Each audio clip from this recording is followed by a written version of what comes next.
안녕하세요. 저는 오늘도 여러분들과 중국 이야기를 나누려고 합니다. 카이맨 제도와 버진 제도를 말하면 많은 사람들은 아름다운 카리브해 섬의 휴양지들을 떠올릴 것입니다. 하지만 자본의 눈에는 이곳들이 단순한 휴양지가 아니라 예술의 천국이기도 하죠. 이곳에는 전 세계 대부분의 오프쇼어 회사와 자금을 숨기고 있으며 글로벌 크로스보더 거래 중 절반이 이러한 세금 회피처를 거칩니다.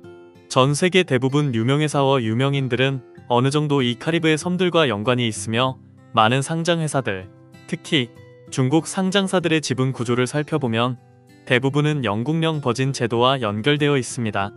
여기서 잠깐 BVI란 브리티시 버진 아일랜드의 약자로 영국령 버진 아일랜드를 의미하며 국제 금융 및 비즈니스 서비스 허브로 잘 알려져 있습니다. 이곳의 거주민들이 약 3만여 명이 있는데 지역 총자산이 무려 1.4조 달러에 달하며 1인당 자산이 약 4천만 달러라고 합니다. 오늘은 이 신비롭고 아름다운 섬들의 숨겨진 비밀들, 그리고 전 세계 부자와 자본들이 세금 회피처들을 어떻게 이용하는지에 대해 이야기해 보겠습니다. 세금 회피와 탈세는 엄연히 다른 개념이라는 점에 유의해야 하며 이론적으로 세금 회피는 합법이죠. 예를 들어 A지점에서 B지점으로 차를 운전해 가는 도중에 20달러를 받는 톨게이트가 있지만 조금 돌아가게 되면 5달러만 받는 톨게이트가 있다고 할 경우, 만약 시청자님들이 20달러 톨게이트를 피하고 조금 돌아가서 5달러 톨게이트를 지나간다면 이는 합법적인 세금 회피입니다. 하지만 이 두 톨게이트를 모두 피하고 중간에 있는 지름길로 지나가서 요금을 내지 않게 된다면 이는 탈세로서 불법인 거죠. 이러한 세금 회피와 탈세의 개념을 먼저 명확히 해야 하겠죠. 물론 현실에서는 이 둘의 경계가 모호한 경우도 많을 수 있으며 더 자세히 살펴보겠습니다. 우리는 모두 알다시피 개인이든 회사든 수입과 이익이 있으면 세금을 내야 합니다. 만약 모든 사업체와 활동이 한 나라에만 있다면 이번 이야기는 더 이상 말할 필요가 없겠죠. 미국에 있으면 미국 세금을 내고 한국에 있으면 한국 세금을 냅니다. 하지만 일단 국경을 넘는 상황이 발생하면 이야기가 달라집니다. 예를 들어 김씨라는 한국 주민이 미국에 가서 홍길동 버블티 가게에 투자 1만 달러를 벌었다고 쳐요. 그리고 그 번 돈을 한국으로 가져와 쓰고 싶어 할 때 1만 달러에 대해 세금을 부과할 수 있는 나라는 당연히 한국과 미국, 즉 김씨의 거주지와 수익 발생지입니다. 예를 들어 두 나라 모두 20%의 세율을 적용한다고 하면 이때 세금을 어떻게 낼까요? 일반적으로 각 국가는 속지주의 원칙 또는 속인주의 원칙을 따릅니다. 속지주의 원칙은 내 땅에서 발생한 소득이라면 그 사람이 어느 나라 사람이든 세금을 내야 한다는 것이고, 속인주의 원칙은 내 국민이 벌어들인 소득이라면 그 소득이 어느 나라에서 발생했든 세금을 내야 한다는 것입니다. 우리가 아는 대부분의 국가는 속지주의를 따릅니다. 만약 김씨가 그 나라에서 돈을 벌면 그 나라는 당연히 세금을 부과하려 합니다. 따라서 김씨는 두 나라에서 이중 세금을 내야 해서 결국 그의 손에 남는 돈은 6,400달러 뿐인 거죠. 이렇게 심각한 이중과세가 있다면 누가 국경을 넘어서 투자하고 싶겠습니까? 그래서 대부분의 국가들은 이런 상황을 피하기 위해 이중과세 방지 협정을 체결합니다. 예를 들어 김씨의 경우 두 나라가 세금을 적게 받거나 속지주의 원칙을 적용하는 등 다양한 방식으로 해결합니다. 여기서 제가 예로 든 것은 아주 간단한 버전이지만 실제 상황에서는 각국의 세법이 매우 복잡할 수 있죠. 세금 회피를 원한다면 목표는 명확합니다. 이곳에서 세금을 조금 내거나 저곳에서 세금을 조금 내는 것이죠. 궁극적으로 세율을 어떻게 낮출 수 있을까요? 세율이 더 낮은 지역을 찾으면 됩니다. 우리가 잘 아는 홍콩, 싱가포르, 모나코, 그리고 세금 회피처로 알려진 여러 섬들이 있습니다. 이곳들은 자본이익 소득세가 제로입니다. 즉, 이런 곳에서 투자하여 배당금이나 수익을 얻으면 전혀 세금을 내지 않아도 됩니다. 이렇게 하면 김씨는 세금을 한 푼도 내지 않아도 되는 것이죠. 그리고 BVI, 바하마 같은 섬들은 투자 소득뿐만 아니라 일반 기업의 영업이익에 대해서도 세금을 부과하지 않습니다. 그래서 만약 회사라면 본사를 이런 세금 회피처에 등록할 수 있습니다. 그럼 개인이라면요. 예를 들어 그곳에 집을 한 채 사서 매년 일정 기간 동안 거주하면서 그곳의 상주 주민이 될 수도 있습니다. 풍경도 아름답고 기후도 좋아서 휴양지로도 끝내주는 거죠. 이렇게 개인의 거주지를 옮겨 세금을 피할 수 있는 것입니다. 이런 방법이 거주지를 활용한 거라면 수익 발생지일 경우는 어떻게 될까요? 어떤 사람들은 이렇게 물어봅니다. 돈을 벌어들인 곳이 바로 수익 발생지다. 그럼 이건 어떻게 바꿀 수 있지? 라고 말이죠. 정말로 많은 실질적인 경제활동, 예를 들어 영국에서 실물 투자를 하거나 영국의 홍길동 버블티 가게에서 일하는 경우에는 수익 발생지가 분명히 영국입니다. 하지만 무형 자산이나 불명확한 소득일 경우에는 어느 국가에서 발생했는지를 정확히 규정하기 어렵습니다. 예를 들어 책을 쓰거나 노래를 작곡한 경우 지식재산권이 어느 나라에서 창출되었는지를 명확히 하기 어렵습니다. 이러한 경우에는 조작의 여지가 생깁니다. 애플, 마이크로소프트, 화이자 같은 미국 기업들은 해외 연구개발 기지를 아일랜드에 두고 거기에서 발생하는 지적, 재산권 소득을 세금이 낮은 아일랜드로 이전하는 방법을 사용하죠. 많은 소규모 기업이나 개인도 비슷하게 할 수도 있죠. 이러한 제로 세율의 카리브해 섬에 회사를 등록하고 소득을 그곳으로 이전하는 방법을 사용하면 되는 겁니다. 이렇게 하면 거대한 오프쇼어 시장이 형성되면서 많은 유명인들도 이렇게 세금 회피를 하고 있는 거죠. 예를 들어 유명 가수 샤키라는 바하마에 집을 샀습니다. 바하마는 사회 유명인사들을 유치하기 위해 집을 사면 그 나라의 주민으로 간주하고 제로 세율을 적용한다고 합니다. 그리고 집을 비싸게 살수록 처리 속도도 빨라진다고 합니다. 샤키라는 이렇게 해서 바하마의 세금 주민 신분, 즉 세금 거주지를 얻었습니다. 그러나 이게 다가 아니죠. 바하마의 세금 주민이 되었다고 해서 바하마에서 회사를 세워 돈을 버는 것이 아닙니다. 그녀는 상대적으로 합리적인 세율을 가진 세금 회피처 룩셈부르크를 선택하고 룩셈부르크 정부와 협상하여 최종적으로 세율을 2%로 낮추었습니다. 그녀는 먼저 룩셈부르크에 회사를 설립해 2%의 세금을 냈습니다. 그런 다음 BVI 회사를 통해 룩셈부르크 회사를 소유하고 다시 케이맨 제도의 회사를 통해 BVI 회사를 소유했습니다. 마지막으로 바하마 회사를 통해 케이맨 제도의 회사를 소유했습니다. 최종적으로 샤키라는 바하마 회사를 소유하게 됩니다. 사실 이 중간 과정은 모두 빈 껍데기 회사들로 이루어진 연쇄적인 소유 구조입니다.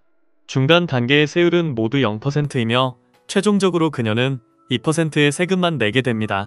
왜 이렇게 많은 껍데기 회사를 거치는지에 대해서는 조금 이따가 설명하겠습니다. 방금 말한 내용들은 모두 이들 세금 회피처의 낮은 세율에 관한 것이었습니다. 그리고 카리브해 섬들이 돋보이는 또 다른 중요한 이유는 바로 비밀 유지 능력이죠. BVI는 이러한 비밀 유지 면에서 최고이며 많은 회사들이 자주 찾는 세금 회피처 중 하나입니다. 그곳에 회사를 등록하면 거의 모든 정보를 공개할 필요가 없습니다. 주주나 실질적 소유자 등의 정보는 공개되지 않고 기록되는 유일한 정보는 이사회 구성원뿐입니다. 심지어 $500를 추가로 지불하면 현지인을 대리 이사로 고용해 프라이버시를 철저히 보호할 수 있는 거죠. 이렇게 하면 본인의 이름은 어떤 회사 자료에도 나타나지 않으며 BVI 정보조차도 이를 알 수 없는 거죠. 게다가 BVI의 회사를 등록하는 절차는 매우 간단합니다. 대리인을 찾아서 3일 동안 $1000만 지불하면 끝납니다. BVI에는 매우 엄격한 법률이 있어서 회사 운영에 관여하는 사람들, 즉 대리인, 변호사, 회계사 등은 특별한 상황이 아니면 고객의 프라이버시를 엄격하게 보호해야 하며 이를 누설해서는 절대 안 되는 거죠. 많은 나라에서는 정보의 공개 투명성을 보장하기 위해 회사의 주식 구조나 거래 기록 등을 공개해야 합니다. 내가 몇 개의 회사를 등록했는지, 어디에 투자했는지 등의 정보가 인터넷에서 쉽게 검색될 수 있습니다. 이는 불편한 일이죠. 하여 BVI의 홍길동 유한공사 같은 빈 껍데기 회사를 설립하여 투자 주체로도 사용할 수 있죠. 이렇게 하면 나중에 사람들이 이 회사의 실제 소유자가 누구인지 알아내기 어렵게 됩니다. 아까 샤키라가 왜 그렇게 많은 층의 껍데기 회사를 만들었을까요? 그녀는 너무 유명해서 자신의 신분을 숨기기 위해 여러 겹의 구조를 만든 것이고 만일의 사태에 대비한 것이죠. 이러한 세금 회피처는 낮은 세율과 높은 비밀 유지라는 두 가지 특징을 동시에 가지고 있습니다. 세금을 피하면서도 신분을 숨길 수 있는 이런 곳들은 당연히 많은 고액 자산가와 기업들의 경제 활동에서 중요한 역할을 하게 됩니다. 예를 들어 조사에 따르면 요르단의 압둘라 2세 국왕은 1995년부터 2017년까지 최소 30개의 껍데기 회사를 설립하여 미국과 영국 등지에서 1억 600만 달러 상당의 부동산을 구입했습니다. 또 다른 예로는 영국의 전 총리 토니 블레어가 2017년에 BVI 회사를 통해 880만 달러짜리 빌딩을 구입했는데 이는 직접 구매했을 때보다 세금을 40만 달러나 절약했을 뿐만 아니라 그의 신분도 숨길 수 있었습니다. 이쯤 되면 세금 회피처가 프라이버시를 보호해준다면서 어떻게 이런 정보를 알 수 있나요? 라고 궁금해할 수 있습니다. 사실 이러한 정보는 주로 일부 내부 관계자나 법률사무소에서 유출된 문서들을 통해 공개된 극소수의 정보들인 거죠. 일반적으로 이러한 지역들을 이용한 세금 회피 방법에 대한 이야기는 이 정도면 설명이 된 것 같습니다. 낮은 세율과 비밀 유지 능력은 직관적으로 이해가 갑니다. 그러나 이것이 각국의 다양한 규제와 복잡한 경제 활동과 결합하면 다양한 전략이 생겨나죠. 먼저 중국 기업이 해외에 상장할 때 흔히 사용하는 전략인 홍콩계 지주회사 구조에 대해 이야기해 보겠습니다. 이는 중국 본토 기업들이 해외 자본시장에 접근하기 위해 사용하는 일종의 구조입니다. 우리는 해외에 상장된 중국 관련 주식들을 살펴보면 대부분이 케이맨 제도에 등록되어 있습니다. 그리고 케이맨 제도에서 그 상위 구조를 살펴보면 열의 9은 BVI에 연결되어 있습니다. 알리바바는 케이맨 제도에 등록되어 있으며 주주인 마윈은 개인 자선재단, 가족 신탁회사, 그리고 여러 개의 BVI 회사를 통해 다층 구조로 알리바바 주식을 소유하고 있습니다. 또 다른 예로 헝다의 쉬자인은 신신 리미티드라는 BVI 회사를 통해 헝다 그룹의 주식을 소유하고 있습니다. 징둥의 류창동 BVI 회사는 맥스 스마트 리미티드, 빌리빌리의 천리는 반쉽 리미티드 등등입니다. 이러한 중국 관련 주식 회사들은 상장을 위해 케이맨, BVI, 홍콩 등으로 이루어진 매우 정교한 기업 지분 구조를 구성합니다. 이렇게 복잡한 이유가 뭘까요? 상하이 증권거래소에 상장하려면 기업이익에 대한 문턱이 높다는 것을 알고 있습니다. 그래서 많은 인터넷 회사들은 초기 단계에서 사용자를 확보하고 많은 자금을 소모해야 하며 일부 기술 회사들은 연구 개발에 많은 비용을 투자하죠. 이러한 초기 단계에서는 대부분 이익을 내지 못합니다. 이런 회사들은 자금을 조달하기 위해 상장하고 싶다면 해외로 진출할 수밖에 없습니다. 예를 들어 어느 중국 본토 기업인 홍길동 버블티 가게가 나스닥에 상장하고 싶어 한다고 쳐요. 그러나 몇 가지 규제 때문에 중국 본토 기업은 나스닥에 직접 상장하기 어렵습니다. 방법은 무엇일까요? 중국 본토 기업은 해외에 먼저 회사를 등록하는 것입니다. 예를 들어 홍길동 글로벌이라는 회사를 설립한 후 어떤 방식으로든 홍길동 글로벌과 홍길동 버블티 가게를 연결시키고 마지막으로 홍길동 글로벌을 나스닥에 상장시키는 것입니다. 이렇게 하면 홍길동 버블티 가게도 변형된 형태로 상장하여 자금을 조달할 수 있게 됩니다. 여기서 홍길동 글로벌은 일종의 해외 껍데기 회사에 해당합니다. 이는 이전에 말한 샤키라의 다층 구조와 비슷한 개념입니다. 만약 당신이 홍길동이라면 홍길동 글로벌의 등록지를 어디에 둘까요? 대부분의 회사는 낮은 세율을 가진 세금 회피처를 선택합니다. 많은 회사들이 케이맨 제도를 선택하죠. 예를 들어 징둥닷컴, 알리바바, 빌리빌리 등의 상장 주체는 모두 케이맨 제도에 등록된 회사들입니다. 그렇다면 국내 회사와 해외 회사는 어떻게 연결될까요? 가장 일반적인 방법은 지주회사를 통해 연결하는 것입니다. 예를 들어 홍길동 글로벌이 홍길동 버블티 가게를 직접 소유하게 하는 방식입니다. 하지만 이게 다가 아닙니다. 중국은 외국 자본의 배당에 대해 10%의 세금을 부과하지만 홍콩은 특별한 혜택이 있어서 홍콩 회사가 중국 본토 회사의 주식을 소유할 경우 배당 세율이 5%입니다. 이때 홍콩에 홍길동 홍콩이라는 회사를 추가로 설립하면 세금을 5% 더 줄일 수 있습니다.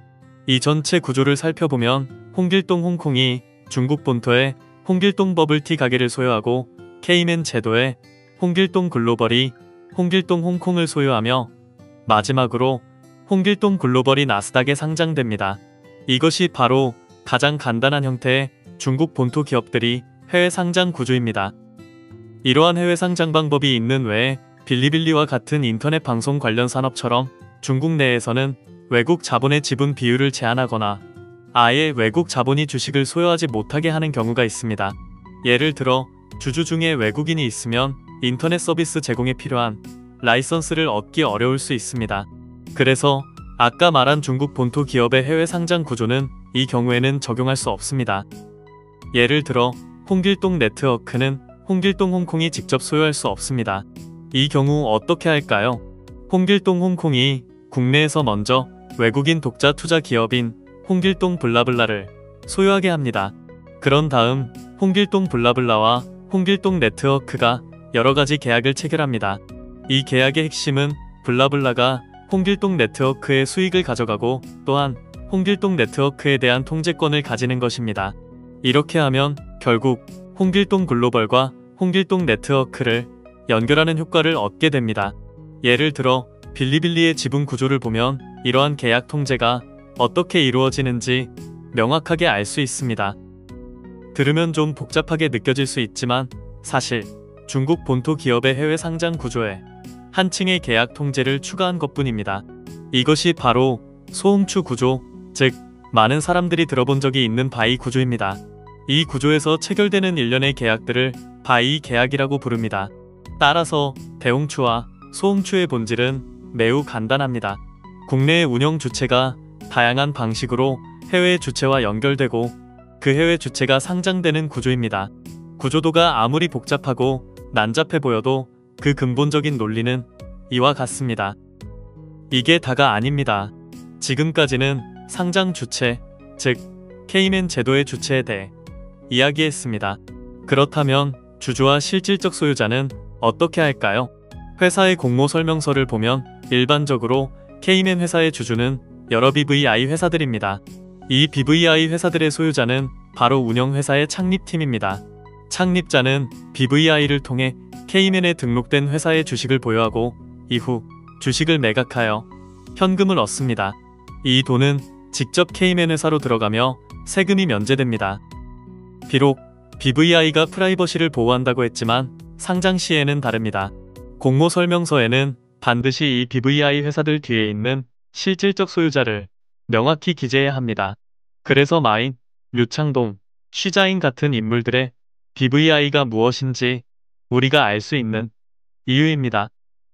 더 고급스러운 방법으로는 창립자는 투자자들을 모두 하나의 BVI에 포함시킬 수 있습니다. 이렇게 하면 이 BVI의 대주주는 이 투자자들이 합쳐진 실제 통제권을 갖게 됩니다.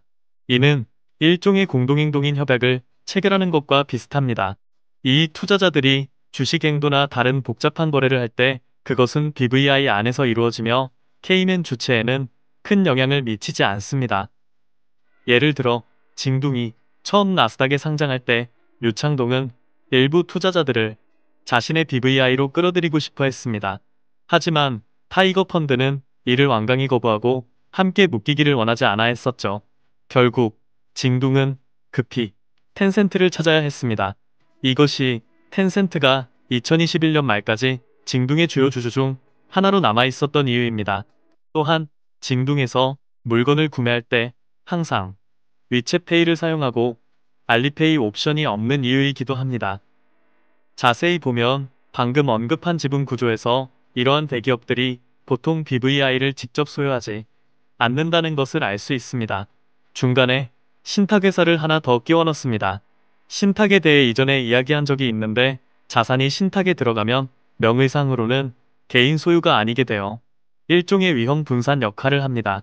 일반적으로 신탁에 자산을 넣으면 대기업들은 이를 통제할 수 없지만 BVI에 등록된 이러한 신탁에서는 특정 명의로 어느 정도의 통제권을 가질 수 있습니다. 이것이 많은 대기업들이 BVI의 신탁을 설립하는 중요한 이유입니다. 신탁에 관한 구체적인 내용은 이 영상에서 더 다루지 않겠습니다. 방금 이야기한 것들은 정말 정교하게 잘 이용한 사례들처럼 보이지만 사실 모두 합법적이고 규정을 준수하는 범위 내에서 이루어진 것입니다.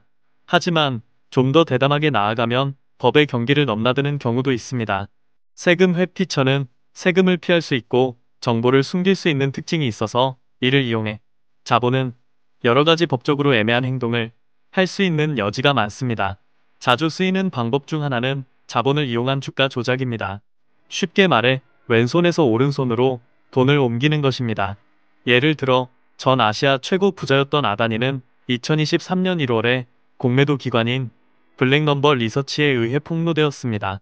이 기관은 100페이지가 넘는 보고서를 발표하면서 아다니 그룹이 해외 회사를 이용해 주가를 조작했다고 여러 증거를 제시했습니다. 이 조작 규모는 무려 2천억 달러에 달하며 주가 조작 역사상 손꼽히는 큰 사건 중 하나입니다. 보고서가 발표된 지 며칠 만에 아다니 그룹의 7개 주식, 시가총액이 500억 달러나 줄어들었고 아다니는 아시아 최고 부자의 자리에서 밀려나게 되었습니다. 아다니는 어떻게 이런 일을 했을까요?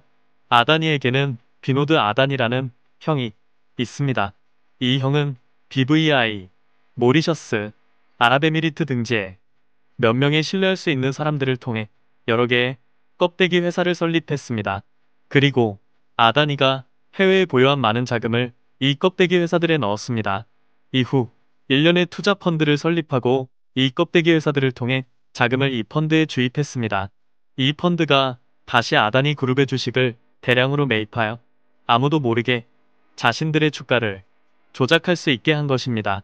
모리셔스의 몇몇 작은 펀드들이 전체 거래량의 30%를 차지했으며 아다니 그룹의 여러 주식은 3년 내에 10배 이상 상승했습니다. 인도는 상장 회사에 대해 내부자 지분율이 75%를 넘지 않아야 한다는 특별한 규정을 가지고 있습니다. 실제로 아다니 가족이 해외에 보유한 자금을 모두 합치면 새 회사의 지분율이 75%를 넘게 됩니다. 원칙적으로 이 새 회사는 상장 폐지 위기에 처할 수 있습니다. 그래서 아다니는 이러한 세금 회피처의 비밀 유지 기능을 활용하여 몰래 자기 주식을 사들여 주가를 조작하고 비밀리에 지분을 보유하는 목적을 달성한 것입니다. 어떤 사람들은 이렇게 물을 수 있습니다. 이 주식을 다 자기 돈으로 사들여서 80% 이상을 보유하는 게 무슨 의미가 있나요? 아다니 그룹은 실질적으로는 자본을 운용하는 회사입니다. 누가 더 많은 돈을 빌릴 수 있느냐가 중요한 게임이죠. 주가를 올리면 신용도가 높아지고 회사가 더 유망해 보이기 때문에 은행에서 더 낮은 이자율로 쉽게 돈을 빌릴 수 있습니다. 이렇게 하면 더 빠르게 확장할 수 있고 주가는 계속해서 오르게 됩니다. 즉, 자기 돈으로 주식을 사들여 가짜 번영을 만드는 첫 단계를 실행한 것입니다. 여기 재미있는 이야기가 하나 더 있습니다. 공매도 기관이 조사한 결과 수백억 달러 시가총액을 가진 대기업이 고용한 회계감사회사의 사무실이 매우 허름했고 직원도 4명에 불과했습니다. 이런 사무실에서 감사가 제대로 이루어질 수 있을까요? 아다니 같은 경우는 비교적 단순하고 노골적으로 돈을 BVI와 모리셔스를 거쳐 숨기는 방식입니다. 이에 반해 쉬자인의 방법은 훨씬 정교합니다. 그의 방법은 다음 영상에서 자세히 다루겠습니다. 이번 영상은 여기까지 하겠습니다. 다음 시간에 또 뵙겠습니다. 감사합니다.